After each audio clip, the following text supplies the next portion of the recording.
જનતા પાર્ટીના રાષ્ટ્રીય પ્રવક્તા અને સાંસદ ડોક્ટર સંબિત પાત્રાએ ઓપરેશન સિંદૂર અંગે મહત્વપૂર્ણ માહિતી આપી. ડોક્ટર સંબિત પાત્રાએ સ્પષ્ટ કર્યું કે આ ઓપરેશનનો મુખ્ય ઉદ્દેશ આતંકવાદ સામે કાર્યવાહી કરવાનો હતો, કોઈ દેશ અથવા તેની સૈન્ય સામે નહીં. તેમણે જણાવ્યું કે આ ઓપરેશન આતંકવાદી માળખાને નષ્ટ કરવા માટે હતું અને તે 100% સફળ રહ્યું. ડોક્ટર પાત્રાએ જણાવ્યું કે ઓપરેશન સિંદૂર દરમિયાન ભારતીય સેનાએ પાકિસ્તાન અને પાકિસ્તાન અધિકૃત કાશ્મીરના 9 આતંકવાદી ઠેકાણાઓને નિશાન બનાવ્યા. આ ઓપરેશનમાં લશ્કરે તાયબા, જૈશ એ મોહમ્મદ અને હિજબુલ મુજાહિદ્દીન જેવા સંગઠનોના ઠેકાણાઓને નષ્ટ કરવામાં આવ્યા. તેમણે ઉમેર્યું કે આ ઓપરેશન દ્વારા ભારતે વિશ્વને બતાવ્યું કે આતંકવાદ સામે લડવામાં તે પ્રતિબદ્ધ છે.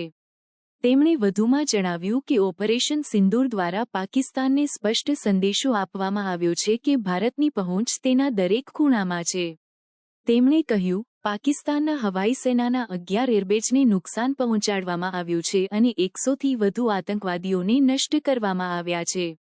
ડોક્ટર પાત્રાએ ઓપરેશન સિંદૂરને નવા ભારતનું પ્રતિબિંબ ગણાવ્યું અને કહ્યું કે આ ઓપરેશન દ્વારા ભારતે આતંકવાદ સામે લડવામાં પોતાની પ્રતિબદ્ધતા દર્શાવી છે. તેમણે કહ્યું, પ્રધાનમંત્રી મોદીએ લોહી અને પાણી બંનેના પ્રવાહને રોક્યો છે અને આ નવા ભારતનું પ્રતીક છે.